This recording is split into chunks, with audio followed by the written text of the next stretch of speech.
Дайте пацанам посчитать потери. Самонали погибает на сцене. Снова один, прогуляюсь без тени. Заливаю один поцелуй на шее. Как толпа, правда назад, черный каскад. Вижу твой взгляд в стене.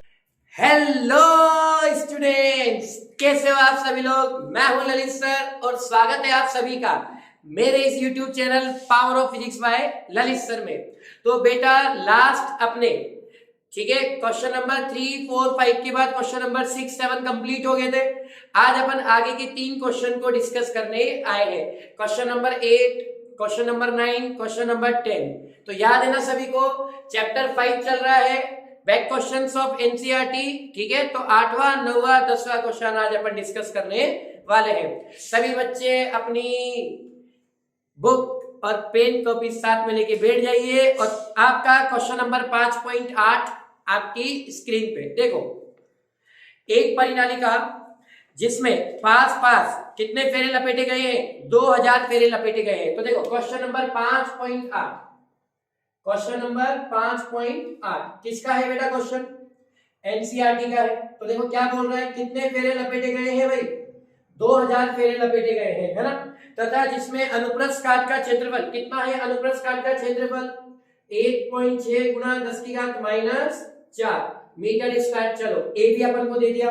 और धारा कितने एम्पियर की प्रवाहित हो रही है? धारा है 4 एम्पियर की धारा इसमें प्रवाहित हो रही है। अब वो क्या बोल रहा है, इसके केंद्र में ये इस प्रकार लटकाई गई है कि ये क्षैतिज तल में क्या कर सके, घूम सके। तो अपन को निकालना है कि परिनालिका के चुंबकीय आघूर्ण का मान क्या होगा। आ जाओ भाई, सबसे पहले अपन को निकालना है चुंबकीय आघूर्ण, यानी कि चुंबकीय आघूर्ण का मतलब क्या होता है भाई बेटा? चुंबकीय आघूर्ण का मतलब होता है n। तो n बराबर क्या होता है? NIA। तो यहाँ पर क्या हो जाएगा, n का मान कितना है? 2000, I का मान कितना है बोलो? 4, और a का मान कितना है बताओ? ये हो जाएगा 1.6 गुणा 10 की घात -4।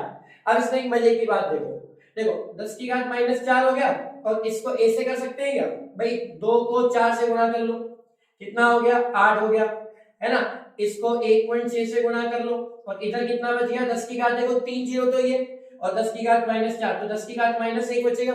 16 × 128 यानी कि आ गया अपने पास 12.8। तो 12.8 गुणा 10 की घात -1, 10 की घात -1 को बटे में ले जाओगे तो ये आपके पास आ जाएगा 1.28 जूल प्रति टेस्ला। तो अपने पास सबसे पहले अपन ने चुंबकीय आघूर्ण निकाल लिया, कितना? 1.28 जूल प्रति टेस्ला। नेक्स्ट क्या बोल रहा है कि परिनालिका पे लगने वाला बल और बलागुण क्या है। अब बलागुण निकालना है, लेकिन कंडीशन दे दी उसने। बलागुण के लिए क्या दे दी बेटा? अपन को बलागुण निकालना है, लेकिन बलागुण के लिए उसने क्या कंडीशन दे दी? बलागुण निकालना है तो कंडीशन क्या है कि थीटा बराबर कितना दे रखा है? थीटा बराबर 30 डिग्री है। और चुंबकीय क्षेत्र कितना दे रखा है? बी अपन को दे रखा है 7.5 गुणा 10 की घात -2 टेस्ला। चलो अब तो बराबर, चूंकि हम जानते हैं क्या होता है, M B sine theta. M की वैल्यू अपन पहले निकाल ही चुके, बी अपन को दे ही रखा है और थीटा अपन को गिवन है। सारी वैल्यूज पुट कर दें तो टो इज इक्वल टू क्या हो जाएगा? एम की वैल्यू कितनी है? 1.28, ठीक है। बी की वैल्यू कितनी है? 7.5 × 10⁻²। और इधर साइन थीटा, तो साइन थीटा का मतलब कितना? 30 डिग्री। और साइन 30 का मान कितना होता है ये सबको पता है, कितना होता है भाई? 2 होता है। अब जब अपन इस पूरे को सोल्व करेंगे तो देखो डायरेक्टली अपन वैल्यू ले लेते हैं। पूरे को सोल्व करने पर आपके पास जो आंसर वाली वैल्यू आएगी वो आएगी 4.8 गुणा 10 की घात -2। पूरे को सोल्व कर सकते हैं। 4.8 गुणा 10 की घात -2 और टो की इकाई क्या होती है प्यारे बच्चों? Newton into metre. ये इसका फाइनल आंसर। तो आपका क्वेश्चन नंबर 5.8 कंप्लीट हो चुका है। फटाफट से इसका स्क्रीनशॉट ले लीजिए।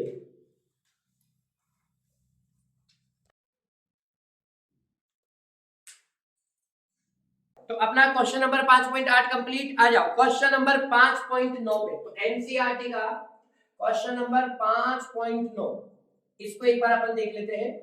ठीक है, ये वाला क्वेश्चन क्या कह रहा है? ये भी इजी क्वेश्चन है। वो बोल रहा है एक वृत्ताकार कुंडली जिसमें फेरों की संख्या 16 है ना। क्वेश्चन बड़ा है तो पहले अपन सारी चीजें देख लेते हैं, कलेक्ट कर लेते हैं, समेट लेते हैं। ठीक है, फेरों की संख्या कितनी है बेटा, n का मान बताओ 16, जिसकी त्रिज्या 10 सेंटीमीटर है। अब 10 सेंटीमीटर ये मीटर में बदलेंगे, यहाँ तो 100 का भाग दे दो, है ना, या फिर 10 की घात -2 से गुणा कर दो, तो 100 का भाग दे दो, इजी रहेगा, 0.1 मीटर। उसके बाद इसका तल कितने में घूम रहा है भाई, 5 गुणा 10 की घात -3 टेस्ला, यानी कि चुंबकीय क्षेत्र का मान कितना दे रखा है, 5 गुणा 10 की घात -3 टेस्ला। उसके अलावा हाँ कितनी धारा प्रवाहित हो रही है, उसके अलावा बोल रहा है इसमें अपने पास धारा प्रवाहित हो रही है 0.75 एम्पियर की धारा प्रवाहित हो रही है। अब वो बोल रहा है कि कुंडली चुंबकीय क्षेत्र के लंबवत और अपने तल में स्थित एक अक्ष के चारों तरफ घूमने के लिए क्या है, स्वतंत्र है। यदि कुंडली को जरा सा घुमा के छोड़ दिया जाए, ठीक है, तो ये अपनी संतुलन अवस्था से इधर उधर 2 सेकंड इनवर्स यानी कि चक्कर प्रति सेकंड, देखो घुमाएंगे तो चक्कर लगाएंगे, तो चक्कर प्रति सेकंड को बोलते हैं आवृत्ति, तो 2 सेकंड इनवर्स ये आवृत्ति का मान है। तो कुंडली के अपने घूर्णन अक्ष के परितः, परितः का मतलब चारों ओर आपको निकालना है जड़त्व आघूर्ण। जड़त्व आघूर्ण को अपन इंग्लिश में बोलते हैं इनर्शिया, इसलिए इसको आई से प्रदर्शित करते हैं। कई बच्चे आई का मतलब तीव्रता समझ लेते हैं, ये गलती मत करना, ठीक है। चलो अब इसके लिए अपन को कोणीय आवृत्ति का मान पता होना चाहिए। देखो कोणीय आवृत्ति का मान आपको पता होना चाहिए, अपन ने निकला भी ओमेगा वाला फॉर्मूला, ओमेगा बराबर √mv/i, ये फॉर्मूला आया क्या सबके पास, मैंने कई बार क्लास में इसका डिस्कस भी किया है, एक डेरिवेशन आया था, याद करो, है ना। तो ओमेगा बराबर √mv/i, तो दोनों तरफ वर्ग करने पर, तो सबसे पहले अपन दोनों तरफ क्या करेंगे बेटा, दोनों तरफ अपन क्या करेंगे, वर्ग करने पर इसका वर्ग कर दो ओमेगा स्क्वायर, इसका वर्ग करोगे mv/i।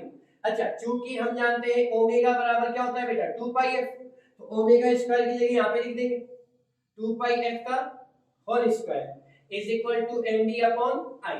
अब यहाँ पर i को इधर भेज दो, 2πf को इधर भेज दो, तो i इज इक्वल टू क्या हो जाएगा mv/2πf का होल स्क्वायर। चलो इसको सोल्व करते हैं, तो mv की जगह तो mv रहेगा, 2 का स्क्वायर 4 हो गया, पाई का स्क्वायर पाई स्क्वायर हो गया, और f का स्क्वायर f स्क्वायर हो गया, ठीक है। आपको सबको पता है n बराबर क्या होता है, NIA होता है कि नहीं होता, रख दे, तो i बराबर क्या हो जाएगा, n की जगह NIAB बटे 4 पाई स्क्वायर f स्क्वायर। अच्छा एक और क्षेत्रफल क्या होता है, a is equal to pi r square, होता है कि नहीं होता, क्षेत्रफल भी रखते हैं यहाँ पे, तो i बराबर क्या हो जाएगा बताओ, NIA की जगह पाई r square b upon 4 pi square f square. देखो पाई से पाई कट गया ना।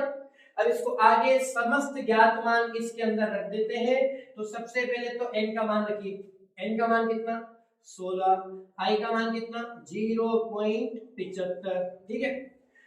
r स्क्वायर का मतलब 0.1, चलो 2 बार लिख दिया। b का मान कितना है 5 गुणा 10 की घात -3 टेस्ला बटे 4, हाँ बेटा देखो 4 की जगह 4 आ गया, पाई की जगह 3.14 आ गया, f स्क्वायर का मतलब 2 का स्क्वायर, अब 2 का स्क्वायर रखने तो 4 हो गया। अब इधर समझना बेटा लॉजिक को, 4 को 4 से मल्टीप्लाई करेंगे, 4 चुको 16, तो 16 से 16 कट गया कि नहीं कट गया, है ना। अब इधर देखो समझने की कोशिश करो, 2 अंकों के आगे पॉइंट, इधर भी 2 अंकों के आगे पॉइंट है, इस पॉइंट से ये पॉइंट कट गया, ठीक है। तो 75 गुना कितना बचा 5, तो 75 गुना 5 बटे नीचे है 314। अब घात कितनी बची, घात देखते एक बार अपन ढंग से देखते हैं, 75 बटे 5 बटे 314, घात अपने पास है 10 की घात, अच्छा ये पॉइंट हटाओगे 0, ये पॉइंट हटाओगे 0, तो 2 0 आएगी मतलब 100 को ऊपर ले जाओगे तो 10 की घात -5, ठीक है। अब इस पूरे को जब आप सोल्व करोगे, है ना, 75 को 5 से मल्टीप्लाई करोगे और फिर 314 का भाग देंगे, जब इस पूरे को सोल्व करोगे तो सोल्व करने पर आपके पास जो आंसर आएगा, अच्छा एक बार घात का देख लो भाई, कोई गलती तो नहीं करेगा अपन, बिल्कुल परफेक्ट है, चेक कर लेते हैं, पाई स्क्वायर f स्क्वायर, ठीक है, चलो ये भी ठीक है। जब आपका आंसर आएगा तो अपने पास आंसर कितना आएगा 1.19 गुणा 10 की घात -4, कितना आएगा भाई 1 घात कम हो जाएगी क्योंकि यहाँ पे पॉइंटों का फर्क आ जाएगा, 1.19 गुणा 10 की घात -4। अच्छा जड़त्व आघूर्ण की इकाई क्या होती है, आपने आई बराबर एक फॉर्मूला पढ़ा होगा 10th क्लास में, सॉरी 11th क्लास में, m r स्क्वायर, तो द्रव्यमान इनटू दूरी का स्क्वायर, तो इसकी इकाई हो जाएगी किलोग्राम मीटर स्क्वायर, ये इसकी इकाई हो जाएगी। ये इसका क्या है बेटा, फाइनल आंसर। चलो फटाफट से इसका स्क्रीनशॉट ले लीजिए, फिर अपन नेक्स्ट क्वेश्चन स्टार्ट करते हैं। हाँ तो बेटा हो ले लिया स्क्रीनशॉट। अच्छा सुनो, ये क्वेश्चन में छोटा सा मिसप्रिंट हो गया है, एक बार इसको सही कर लो। ये 5 गुना 10 की घात -3 की जगह क्वेश्चन में 10 की घात -2 की बने है ना, तो इधर भी 5 गुना 10 की घात -2 आएगा और इधर 10 की घात -4 रहेगा, मतलब एक घात का फर्क आ गया। चाहे तो अपन उस वैल्यू के हिसाब से लेते तो यहाँ पे 10 की घात -5 में आ जाता आंसर, है ना, वैल्यू वही थी। ठीक है बेटा, ये आपका क्वेश्चन कंप्लीट हो गया 5.9। इसके आगे चलते हैं अपन क्वेश्चन नंबर 5.10। हाँ भाई, ये आज के इस वीडियो का लास्ट क्वेश्चन, बहुत अच्छा क्वेश्चन। ठीक है, इस तरह के क्वेश्चन बोर्ड एग्जाम में पूछे जाते हैं। क्वेश्चन क्या कह रहा है, एक चुंबकीय सुई चुंबकीय याम्योत्तर के समांतर ऊर्ध्वाधर तल में घूमने के लिए स्वतंत्र है। चुंबकीय सुई भाई जो अपन ने आपको याम्योत्तर में लटका दिया, वो ऊर्ध्वाधर तल में घूमने के लिए स्वतंत्र है। इसका उत्तरी ध्रुव क्षैतिज से 22 डिग्री के कोण पे झुका हुआ है। थीटा बराबर कितना ले दिया, 22 डिग्री ले दिया। ठीक है, इसका उत्तरी ध्रुव बोल दिया इसने, 22 डिग्री के कोण पर नीचे की ओर झुका हुआ है। इस स्थान पर चुंबकीय क्षेत्र अवयव का मान, हाँ बेटा, जो क्षैतिज, उसने क्षैतिज का नाम लिया है तो BH, चुंबकीय क्षेत्र अवयव कितना दे रखा है, 0.35 गाउस। उसने बोल दिया इस स्थान पर चुंबकीय क्षेत्र का मान कितना है, 0.35 गाउस है। तो इस स्थान पर पृथ्वी के चुंबकीय क्षेत्र का मान ज्ञात करो। किसके, पृथ्वी के चुंबकीय क्षेत्र का मान, मतलब हमको B निकालना है। आप सभी को पता है, क्योंकि हम जानते हैं कि, ये तो सभी जानते हैं, क्योंकि हम जानते हैं कि B बराबर क्या होता है, जल्दी बताओ। B बराबर अपने, या फिर आपने ये पढ़ा होगा शायद, BH बराबर हॉरिजॉन्टल वेक्टर पढ़ा है ना, BH बराबर क्या है, B cos थीटा। अगर मान लो मुझे B का मान निकालना है तो cos थीटा का भाग देना पड़ेगा, तो मेरे पास B बराबर क्या हो जाएगा, B बराबर हो जाएगा BH अपॉन cos थीटा। होगा कि नहीं होगा बेटा, होगा ना। चलो अब BH का मान कितना है, 0.35 गाउस। ठीक है, अब यहाँ पे cos थीटा, देखो cos थीटा अपने पास दे रखा है 22 डिग्री और cos 22 का मान होता है 0.92। कितना होता है, 0.92। तो अपने पास इधर तो दे दिया 0.35, ये हो गया 0.92। पॉइंट से पॉइंट हटा दो, जब आगे जाके सोल्व करोगे तो पूरे सोल्व करने पर आपके पास आएगा 0.38 और आंसर भी किसमें लेना है आपको, गाउस में। कई बच्चे कहते सर इसको टेस्ला में कन्वर्ट नहीं कर सकते क्या, बिल्कुल बेटा, गाउस को टेस्ला में कन्वर्ट करोगे तो 10 की घात -4 लेना पड़ेगा, तो बाद में वही है, फिर आंसर भी उस हिसाब से आ जाएगा। तो अपन आंसर गाउस में ला रहे हैं तो कोई दिक्कत नहीं है, CGS टू CGS ला रहे हो कोई प्रॉब्लम नहीं है ना। तो अपने पास इसका फाइनल आंसर कितना आ जाएगा, सिंपल है, समझ आ गया कि BH बराबर B cos थीटा, B निकालना है, cos थीटा का भाग देना है, BH की वैल्यू ये रख दी, cos थीटा की ये रख दी। अच्छा ध्यान रखना, cos थीटा में cos 22 डिग्री की वैल्यू होती है बेटा ये, ठीक है, 0.92। हो सकता है मे भी पॉसिबल कि वो तुम्हें क्वेश्चन में इस वैल्यू को दे, नहीं तो अदरवाइज बेटा वो तुम्हें प्रॉपर सॉल्व करके या तो वैल्यू देगा, नहीं देगा तो माइंड में रखनी पड़ेगी, क्योंकि कुछ क्वेश्चंस या कुछ वैल्यूज ऐसी होती है जैसे sin 37 है ना, 10 1/5 मतलब 0.25, इस तरह की वैल्यूज याद रखनी पड़ती है। तो B = कितना हो गया, 0.38 गाउस।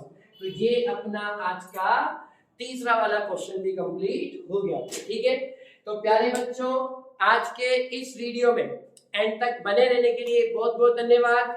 नेक्स्ट वीडियो में अपन इस चैप्टर को खत्म कर देंगे और सभी को दिल से प्यार भरा थैंक यू सो मच। जय हिंद, जय भारत।